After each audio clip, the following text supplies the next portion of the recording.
Very well, sir.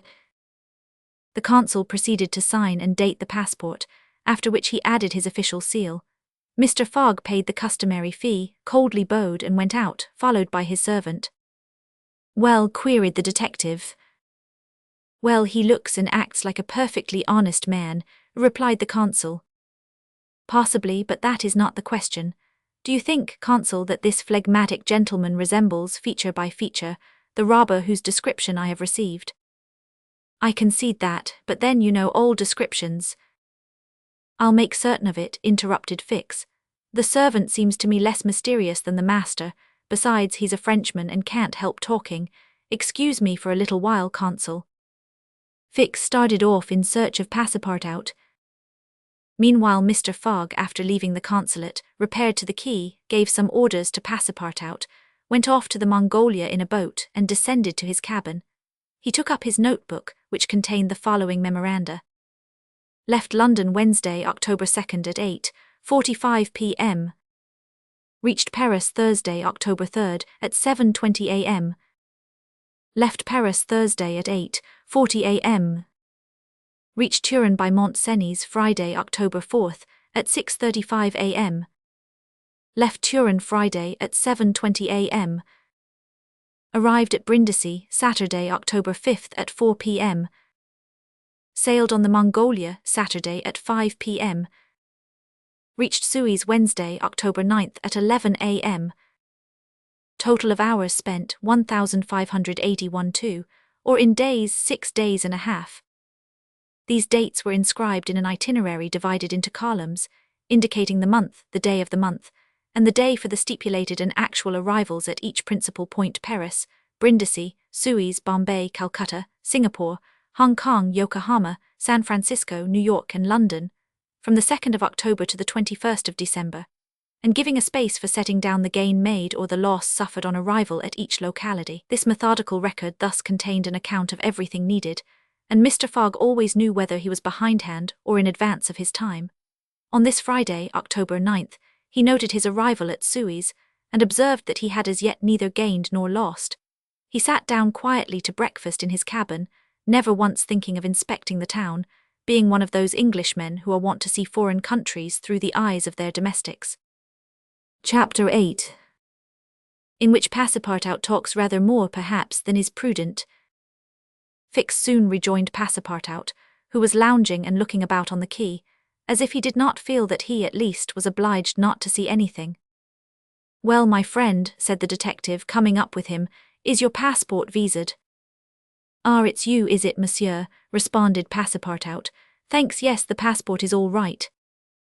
And you are looking about you? Yes, but we travel so fast that I seem to be journeying in a dream. So this is Suez? Yes. In Egypt? Certainly in Egypt. And in Africa? In Africa. In Africa, repeated Passepartout. Just think, monsieur, I had no idea that we should go farther than Paris, and all that I saw of Paris was between 20 minutes past 7 and 20 minutes before 9 in the morning, between the Northern and the Lyon stations, through the windows of a car, and in a driving rain. How I regret not having seen once more Père Lachaise and the circus in the Champs-Élysées. You are in a great hurry, then? I am not, but my master is. By the way, I must buy some shoes and shirts. We came away without trunks, only with a carpet-bag. I will show you an excellent shop for getting what you want. Really, monsieur, you are very kind. And they walked off together, Passepartout chatting volubly as they went along. Above all, said he, don't let me lose the steamer. You have plenty of time, it's only 12 o'clock. Passepartout pulled out his big watch. 12, he exclaimed. Why, it's only 8 minutes before 10. Your watch is slow. My watch, a family watch, monsieur, which has come down from my great-grandfather. It doesn't vary 5 minutes in the year. It's a perfect chronometer, look you. I see how it is, said Fix. You have kept London time, which is 2 hours behind that of Suez. You ought to regulate your watch at noon in each country. I regulate my watch, never. Well then, it will not agree with the sun. So much the worse for the sun, monsieur. The sun will be wrong then. and the worthy fellow returned the watch to its fob with a defiant gesture. After a few minutes' silence, Fix resumed, "You left London hastily, then?" "I rather think so. Last Friday at 8 o'clock in the evening, Monsieur Fogg came home from his club, and 3/4 of an hour afterwards we were off." "But where is your master going?" "Always straight ahead. He is going round the world." "Round the world," cried Fix. "Yes, and in 80 days. He says it is on a wager, but between us I don't believe a word of it. That wouldn't be common sense. There's something else in the wind." "Ah, Mr. Fogg is a character, is he?" "I should say he was." "Is he rich?" "No doubt, for he is carrying an enormous sum in brand new banknotes with him. And he doesn't spare the money on the way, either. He has offered a large reward to the engineer of the Mongolia if he gets us to Bombay well in advance of time." "And you have known your master a long time?" "Why, no, I entered his service the very day we left London." The effect of these replies upon the already suspicious and excited detective may be imagined. The hasty departure from London soon after the robbery, the large sum carried by Mr. Fogg, his eagerness to reach distant countries, the pretext of an eccentric and foolhardy bet, all confirmed Fix in his theory. He continued to pump poor Passepartout, and learned that he really knew little or nothing of his master, who lived a solitary existence in London, was said to be rich, though no one knew whence came his riches, and was mysterious and impenetrable in his affairs and habits. Fix felt sure that Phileas Fogg would not land at Suez, but was really going on to Bombay. "Is Bombay far from here?" asked Passepartout. "Pretty far. It is a 10 days' voyage by sea." "And in what country is Bombay?" "India." "In Asia?" "Certainly."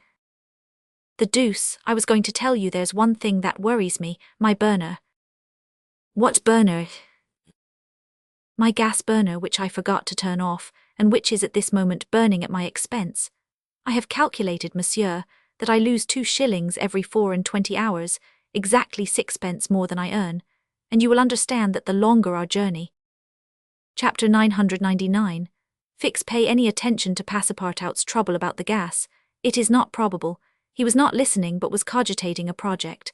Passepartout and he had now reached the shop, where Fix left his companion to make his purchases, after recommending him not to miss the steamer, and hurried back to the consulate.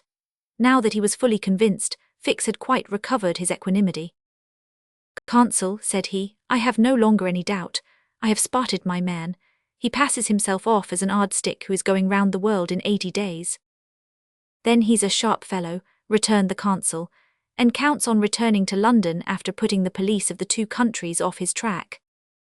"We'll see about that," replied Fix. "But are you not mistaken?" "I am not mistaken."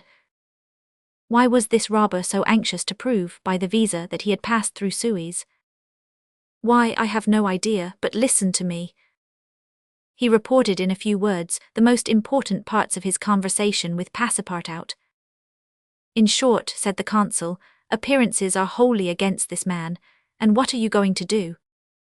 "Send a dispatch to London for a warrant of arrest to be dispatched instantly to Bombay, take passage on board the Mongolia, follow my rogue to India, and there, on English ground, arrest him politely, with my warrant in my hand, and my hand on his shoulder." Having uttered these words with a cool, careless air, the detective took leave of the consul, and repaired to the telegraph office, whence he sent the dispatch which we have seen to the London police office. A quarter of an hour later found Fix, with a small bag in his hand, proceeding on board the Mongolia, and, ere many moments longer, the noble steamer rode out at full steam upon the waters of the Red Sea. Chapter 9. In which the Red Sea and the Indian Ocean prove propitious to the designs of Phileas Fogg. The distance between Suez and Aden is precisely 1,310 miles, and the regulations of the company allow the steamers 138 hours in which to traverse it. The Mongolia, thanks to the vigorous exertions of the engineer, seemed likely, so rapid was her speed, to reach her destination considerably within that time. The greater part of the passengers from Brindisi were bound for India, some for Bombay, others for Calcutta by way of Bombay, the nearest route thither, now that a railway crosses the Indian peninsula. Among the passengers was a number of officials and military officers of various grades, the latter being either attached to the regular British forces or commanding the sepoy troops, and receiving high salaries ever since the central government has assumed the powers of the East India Company. For the sub-lieutenants get £280, brigadiers £2,400, and generals of divisions £4,000. What with the military men, a number of rich young Englishmen on their travels, and the hospitable efforts of the purser, the time passed quickly on the Mongolia. The best affair was spread upon the cabin tables at breakfast, lunch, dinner, and the 8 o'clock supper, and the ladies scrupulously changed their toilets twice a day, and the hours were whirled away when the sea was tranquil with music, dancing, and games. But the Red Sea is full of caprice and often boisterous like most long and narrow gulfs. When the wind came from the African or Asian coast, the Mongolia, with her long hull, rolled fearfully. Then the ladies speedily disappeared below, the pianos were silent, singing and dancing suddenly ceased, yet the good ship ploughed straight on, unretarded by wind or wave, towards the Straits of Bab el-Mandeb. What was Phileas Fogg doing all this time?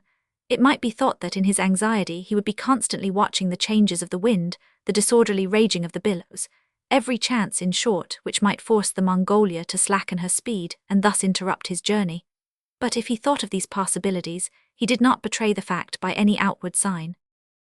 Always the same impassible member of the Reform Club, whom no incident could surprise, as unvarying as the ship's chronometers, and seldom having the curiosity even to go upon the deck, he passed through the memorable scenes of the Red Sea with cold indifference, did not care to recognize the historic towns and villages which, along its borders, raised their picturesque outlines against the sky, and betrayed no fear of the dangers of the Arabic Gulf, which the old historians always spoke of with horror, and upon which the ancient navigators never ventured without propitiating the gods by ample sacrifices. How did this eccentric personage pass his time on the Mongolia?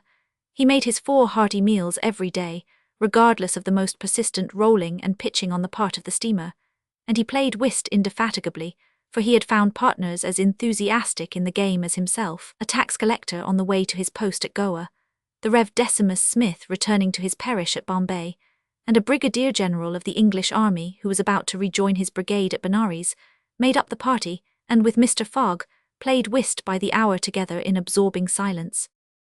As for Passepartout, he too had escaped seasickness, and took his meals conscientiously in the forward cabin.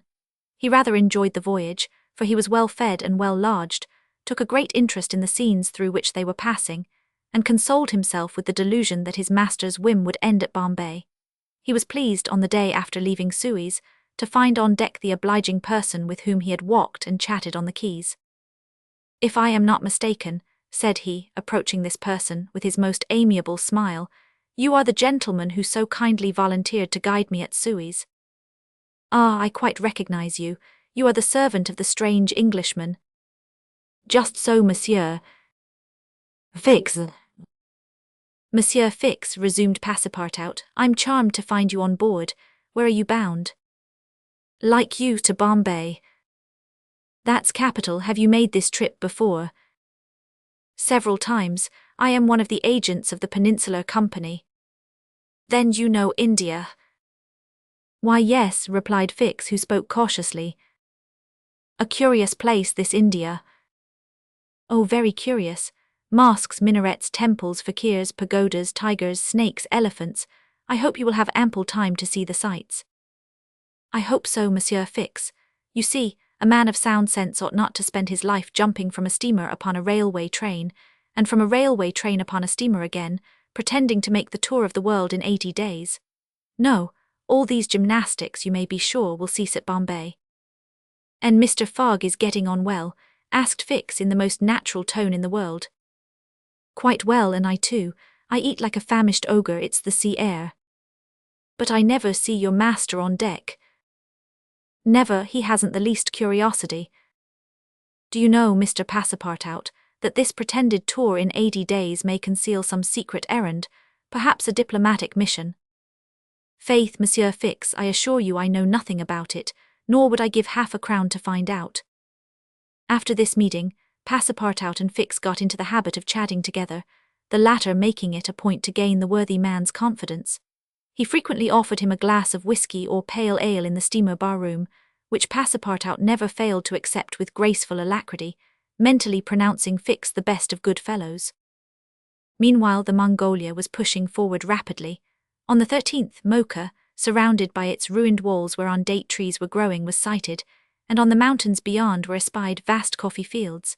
Passepartout was ravished to behold this celebrated place, and thought that, with its circular walls and dismantled fort, it looked like an immense coffee cup and saucer. The following night they passed through the Strait of Bab el-Mandeb, which means in Arabic the Bridge of Tears, and the next day they put in at Steamer Point, northwest of Aden Harbour, to take in coal. This matter of fueling steamers is a serious one at such distances from the coal mines. It costs the Peninsular Company some £800,000 a year. In these distant seas, coal is worth £3 or £4 sterling a ton. The Mongolia had still 1,650 miles to traverse before reaching Bombay, and was obliged to remain 4 hours at Steamer Point to coal up. But this delay, as it was foreseen, did not affect Phileas Fogg's programme. Besides, the Mongolia, instead of reaching Aden on the morning of the 15th, when she was due, arrived there on the evening of the 14th, a gain of 15 hours. Mr. Fogg and his servant went ashore at Aden to have the passport again visaed. Fix, unobserved, followed them. The visa procured, Mr. Fogg returned on board to resume his former habits, while Passepartout, according to custom, sauntered about among the mixed population of Somalis, Banyans, Parsees, Jews, Arabs and Europeans, who comprised the 25,000 inhabitants of Aden. He gazed with wonder upon the fortifications, which make this place the Gibraltar of the Indian Ocean, and the vast cisterns where the English engineers were still at work, 2,000 years after the engineers of Solomon. Very curious, said Passepartout to himself on returning to the steamer.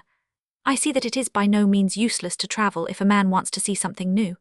At 6 p.m. the Mongolia slowly moved out of the roadstead, and was soon once more on the Indian Ocean.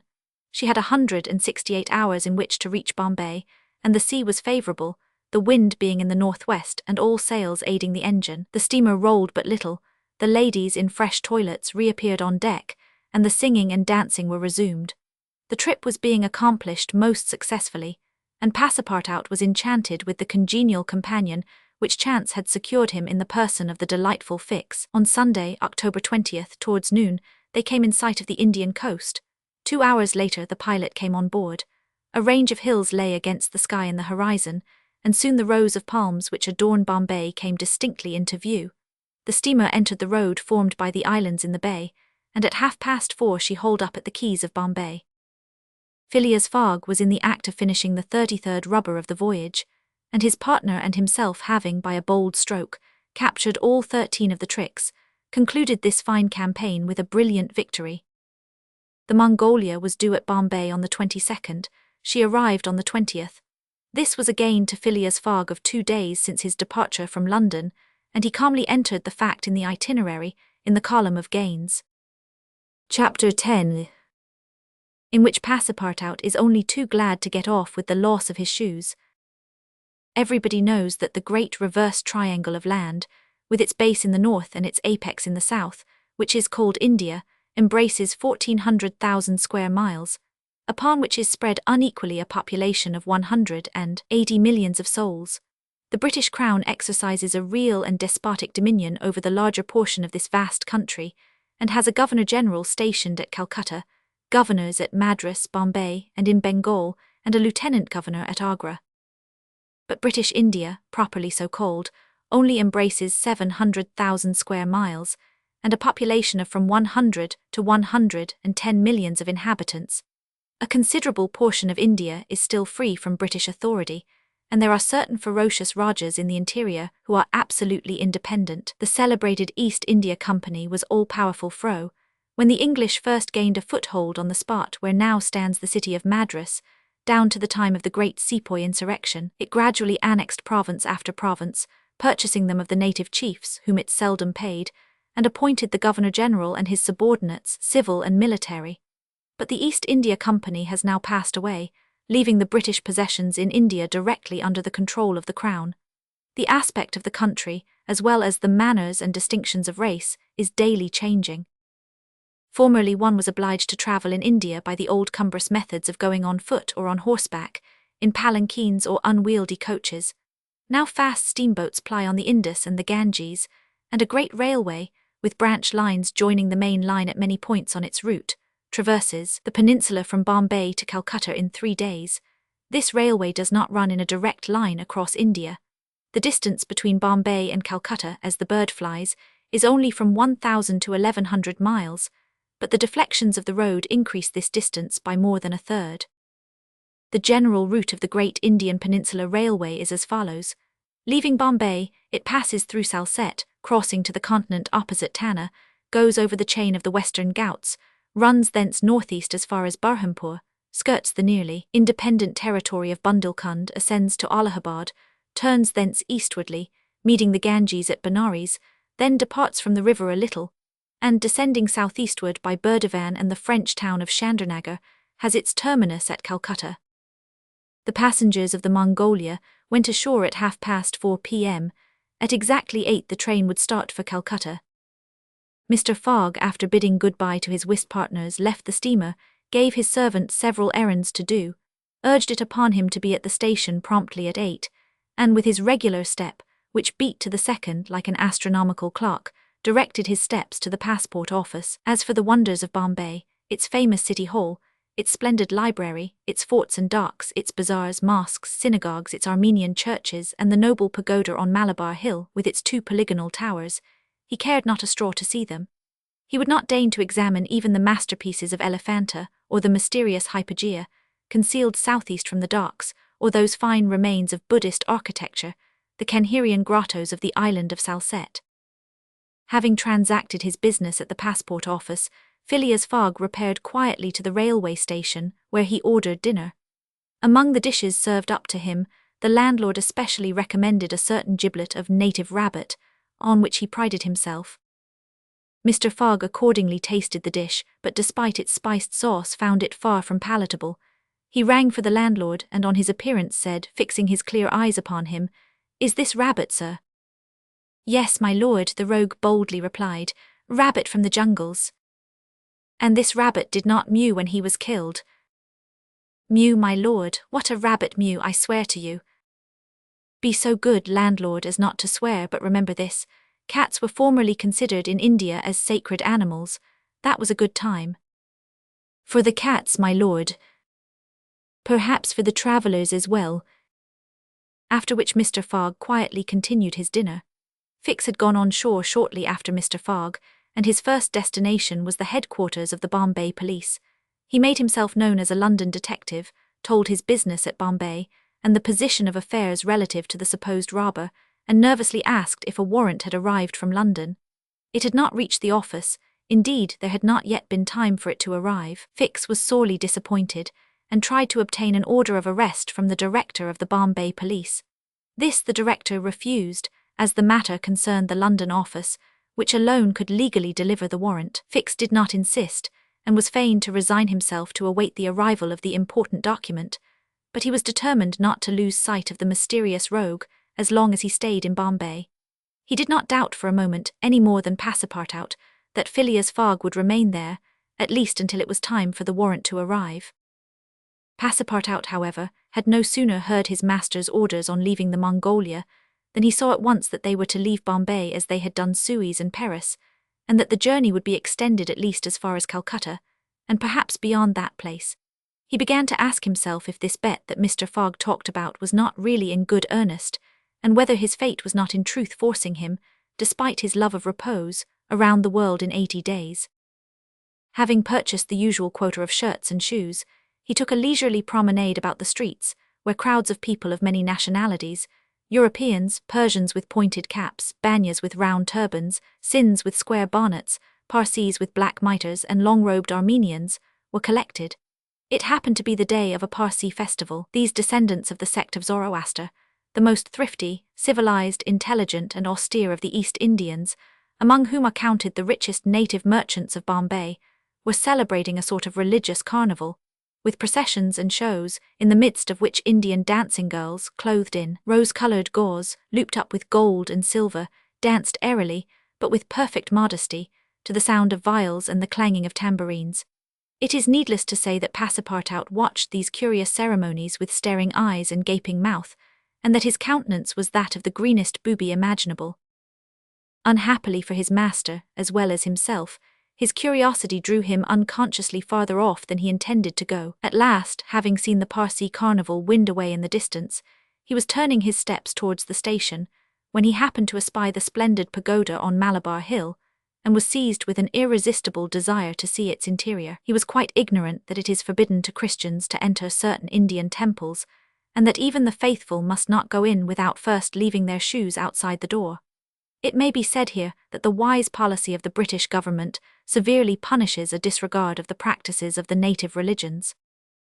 Passepartout, however, thinking no harm, went in like a simple tourist, and was soon lost in admiration of the splendid Brahmin ornamentation which everywhere met his eyes, when of a sudden he found himself sprawling on the sacred flagging. He looked up to behold 3 enraged priests, who forthwith fell upon him, tore off his shoes, and began to beat him with loud, savage exclamations. The agile Frenchman was soon upon his feet again, and lost no time in knocking down 2 of his long-gowned adversaries with his fists and a vigorous application of his toes. Then, rushing out of the pagoda as fast as his legs could carry him, he soon escaped the 3rd priest by mingling with the crowd in the streets. At 5 minutes before 8, Passepartout, hatless, shoeless, and having in the squabble lost his package of shirts and shoes, rushed breathlessly into the station. Fix, who had followed Mr. Fogg to the station, and saw that he was really going to leave Bombay, was there, upon the platform. He had resolved to follow the supposed robber to Calcutta, and farther, if necessary. Passepartout did not observe the detective, who stood in an obscure corner, but Fix heard him relate his adventures in a few words to Mr. Fogg. "I hope that this will not happen again," said Phileas Fogg coldly as he got into the train. Poor Passepartout, quite crestfallen, followed his master without a word. Fix was on the point of entering another carriage, when an idea struck him which induced him to alter his plan. "No, I'll stay," muttered he. "An offence has been committed on Indian soil.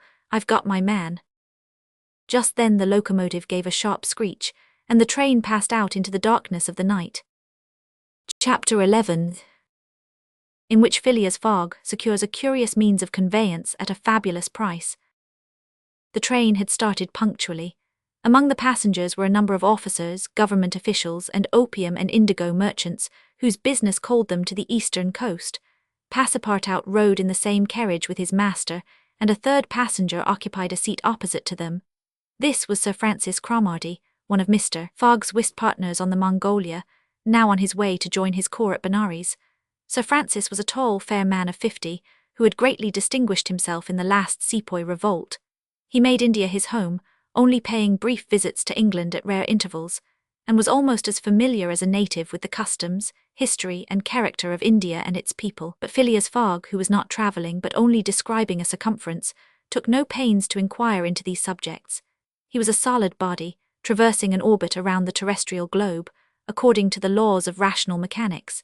He was at this moment calculating in his mind the number of hours spent since his departure from London, and had it been in his nature to make a useless demonstration, would have rubbed his hands for satisfaction. Sir Francis Cromarty had observed the oddity of his travelling companion, although the only opportunity he had for studying him had been while he was dealing the cards, and between 2 rubbers, and questioned himself whether a human heart really beat beneath this cold exterior, and whether Phileas Fogg had any sense of the beauties of nature. The Brigadier General was free to mentally confess that, of all the eccentric persons he had ever met, none was comparable to this product of the exact sciences. Phileas Fogg had not concealed from Sir Francis his design of going round the world, nor the circumstances under which he set out, and the General only saw in the wager a useless eccentricity and a lack of sound common sense. In the way this strange gentleman was going on, he would leave the world without having done any good to himself or anybody else.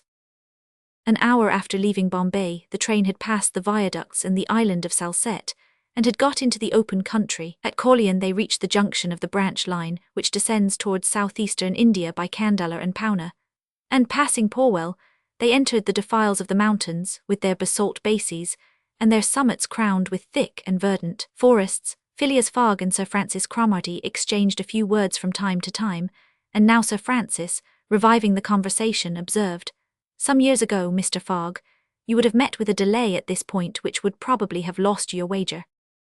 "How so, Sir Francis?" "Because the railway stopped at the base of these mountains, which the passengers were obliged to cross in palanquins or on ponies to Kandala, on the other side." "Such a delay would not have deranged my plans in the least," said Mr. Fogg. "I have constantly foreseen the likelihood of certain obstacles." "But, Mr. Fogg," pursued Sir Francis, "you run the risk of having some difficulty about this worthy fellow's adventure at the pagoda." Passepartout, his feet comfortably wrapped in his travelling blanket, was sound asleep and did not dream that anybody was talking about him. "The government is very severe upon that kind of offence. It takes particular care that the religious customs of the Indians should be respected, and if your servant were caught—" "Very well, Sir Francis," replied Mr. Fogg. "If he had been caught he would have been condemned and punished, and then would have quietly returned to Europe. I don't see how this affair could have delayed his master." The conversation fell again. During the night the train left the mountains behind and passed Nasik, and the next day proceeded over the flat, well-cultivated country of the Khandesh, with its straggling villages, above which rose the minarets of the pagodas. This fertile territory is watered by numerous small rivers and limpid streams, mostly tributaries of the Godavari. Passepartout, on waking and looking out, could not realize that he was actually crossing India in a railway train. The locomotive, guided by an English engineer and fed with English coal, threw out its smoke upon cotton, coffee, nutmeg, clove and pepper plantations, while the steam curled in spirals around groups of palm trees, in the midst of which were seen picturesque bungalows, viharas, sort of abandoned monasteries, and marvelous temples, enriched by the exhaustless ornamentation of Indian architecture. Then they came upon vast tracts extending to the horizon, with jungles inhabited by snakes and tigers, which fled at the noise of the train, succeeded by forests penetrated by the railway, and still haunted by elephants which, with pensive eyes, gazed at the train as it passed. The travellers crossed, beyond Miligaum, the fatal country so often stained with blood by the sectaries of the goddess Kali. Not far off rose Ellora with its graceful pagodas, and the famous Aurangabad, capital of the ferocious Aurangzeb, now the chief town of one of the detached provinces of the kingdom of the Nizam. It was thereabouts that Feringheer, the Thuggy chief, king of the stranglers, held his sway. These ruffians, united by a secret bond, strangled victims of every age in honor of the goddess Death, without ever shedding blood. There was a period when this part of the country could scarcely be travelled over without corpses being found in every direction.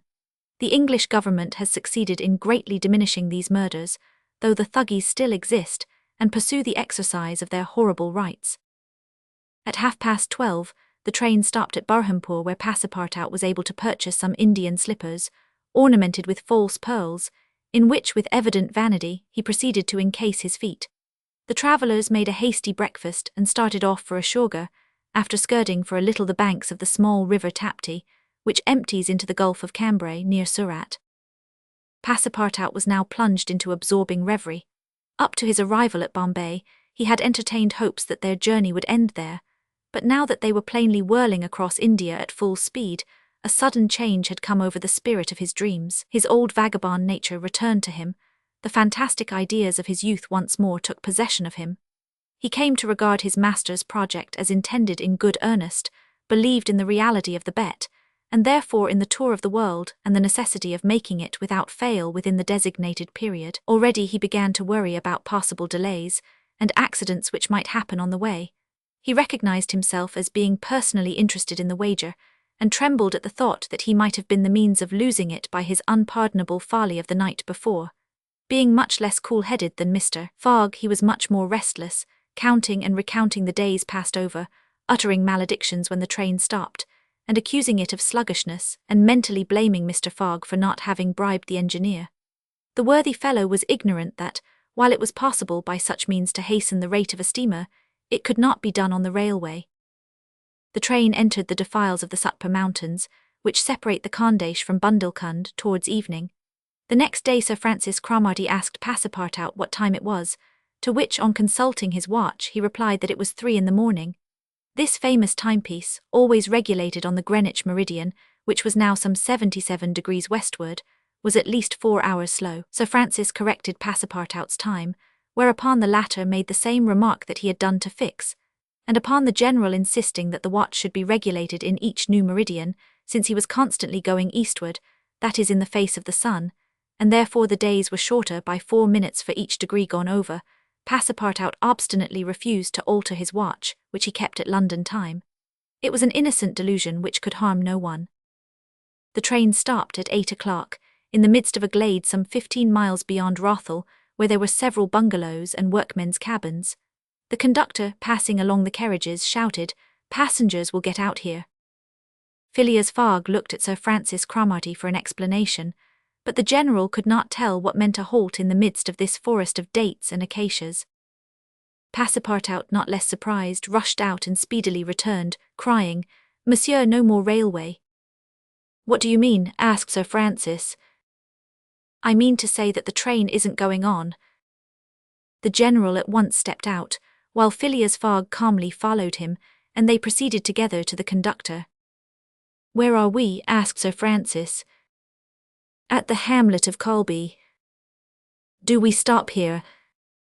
"Certainly, the railway isn't finished." "What, not finished?" "No, there's still a matter of 50 miles to be laid from here to Allahabad, where the line begins again." "But the papers announced the opening of the railway throughout." "What would you have, officer? The papers were mistaken."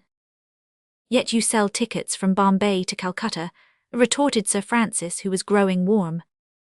"No doubt," replied the conductor, "but the passengers know that they must provide means of transportation for themselves from Colby to Allahabad." Sir Francis was furious. Passepartout would willingly have knocked the conductor down, and did not dare to look at his master. "Sir Francis," said Mr. Fogg quietly, "we will, if you please, look about for some means of conveyance to Allahabad." "Mr. Fogg, this is a delay greatly to your disadvantage." "No, Sir Francis, it was foreseen."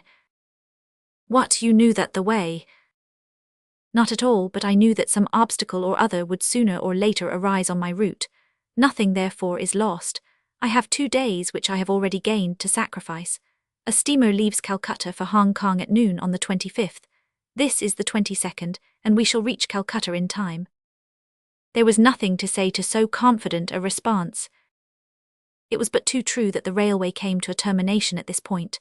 The papers were like some watches, which have a way of getting too fast, and had been premature in their announcement of the completion of the line. The greater part of the travellers were aware of this interruption, and leaving the train, they began to engage such vehicles as the village could provide: 4-wheeled palkikaris, wagons drawn by zebus, carriages that looked like perambulating pagodas, palanquins, ponies, and what not. Mr. Fogg and Sir Francis Cromarty, after searching the village from end to end, came back without having found anything. "I shall go afoot," said Phileas Fogg. Passepartout, who had now rejoined his master, made a wry grimace as he thought of his magnificent, but too frail Indian shoes. Happily he too had been looking about him, and after a moment's hesitation said, "Monsieur, I think I have found a means of conveyance." "What?" An elephant that belongs to an Indian who lives but 100 steps from here." "Let's go and see the elephant," replied Mr. Fogg. They soon reached a small hut, near which, enclosed within some high palings, was the animal in question.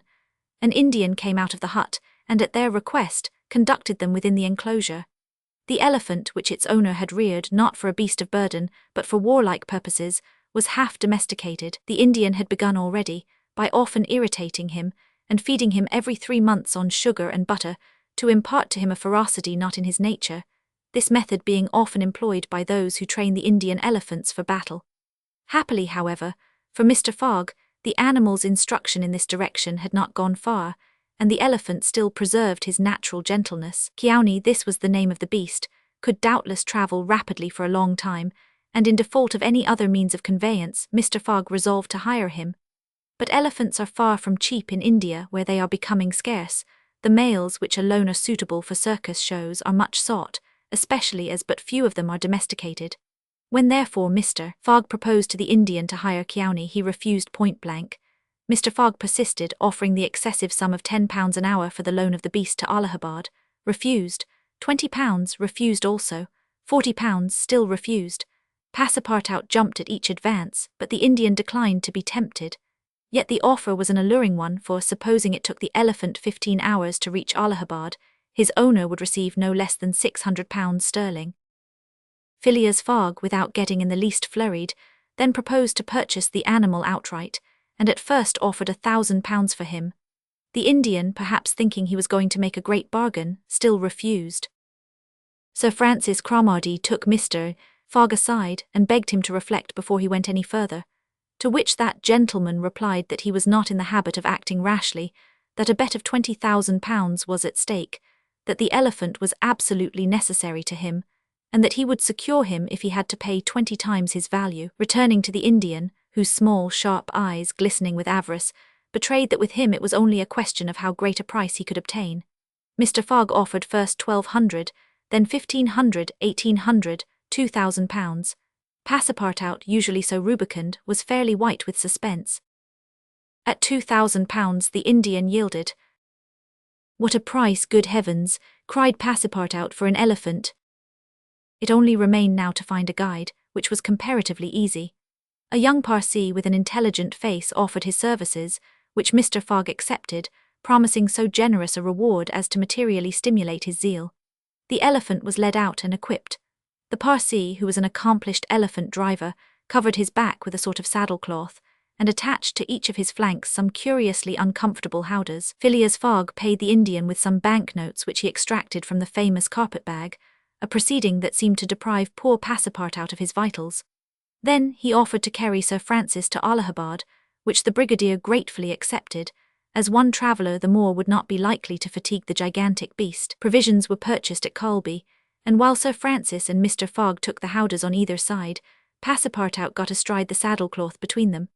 The Parsee perched himself on the elephant's neck, and at 9 o'clock they set out from the village, the animal marching off through the dense forest of palms by the shortest cut.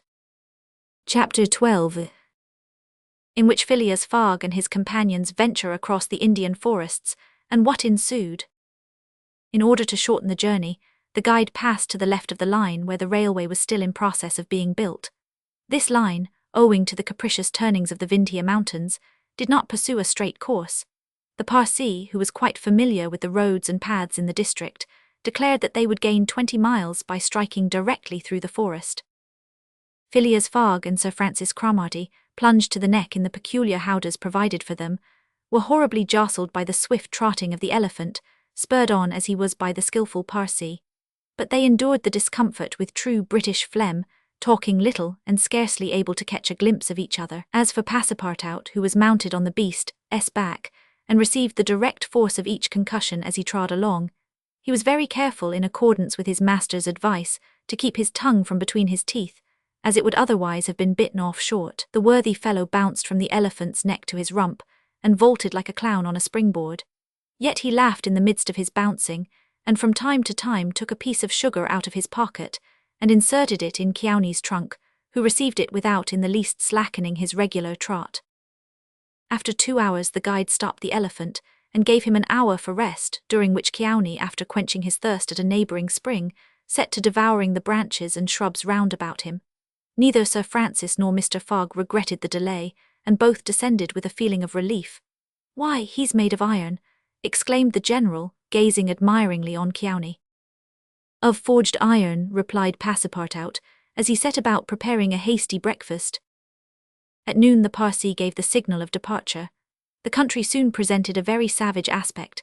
Copses of dates and dwarf palms succeeded the dense forests, then vast, dry plains, dotted with scanty shrubs and sown with great blocks of syenite. All this portion of Bundelkund, which is little frequented by travellers, is inhabited by a fanatical population, hardened in the most horrible practices of the Hindu faith. The English have not been able to secure complete dominion over this territory, which is subjected to the influence of Rajas, whom it is almost impossible to reach in their inaccessible mountain fastnesses. The travellers several times saw bands of ferocious Indians, who, when they perceived the elephant striding across country, made angry and threatening motions. The Parsee avoided them as much as possible. Few animals were observed on the route. Even the monkeys hurried from their path with contortions and grimaces which convulsed Passepartout with laughter. In the midst of his gaiety, however, one thought troubled the worthy servant. What would Mr. Fogg do with the elephant when he got to Allahabad? Would he carry him on with him? Impossible. The cost of transporting him would make him ruinously expensive. Would he sell him or set him free? The estimable beast certainly deserved some consideration. Should Mr. Fogg choose to make him, Passepartout, a present of Chiauni, he would be very much embarrassed, and these thoughts did not cease worrying him for a long time. The principal chain of the Vindhyas was crossed by 8 in the evening, and another halt was made on the northern slope, in a ruined bungalow. They had gone nearly 25 miles that day, and an equal distance still separated them from the station of Allahabad. The night was cold. The Parsee lit a fire in the bungalow with a few dry branches, and the warmth was very grateful. Provisions purchased at Kalbi sufficed for supper, and the travellers ate ravenously. The conversation, beginning with a few disconnected phrases, soon gave place to loud and steady snores. The guide watched Kiauni, who slept standing, bolstering himself against the trunk of a large tree. Nothing occurred during the night to disturb the slumberers, although occasional growls from panthers and chatterings of monkeys broke the silence. The more formidable beasts made no cries or hostile demonstration against the occupants of the bungalow. Sir Francis slept heavily, like an honest soldier overcome with fatigue. Passepartout was wrapped in uneasy dreams of the bouncing of the day before. As for Mr. Fogg, he slumbered as peacefully as if he had been in his serene mansion in Savile Row. The journey was resumed at 6 in the morning. The guide hoped to reach Allahabad by evening. In that case, Mr. Fogg would only lose a part of the 48 hours saved since the beginning of the tour. Kiauni, resuming his rapid gait, soon descended the lower spurs of the Vintias, and towards noon they passed by the village of Callinger, on the Cani, one of the branches of the Ganges. The guide avoided inhabited places, thinking it safer to keep the open country, which lies along the first depressions of the basin of the great river. Allahabad was now only 12 miles to the northeast.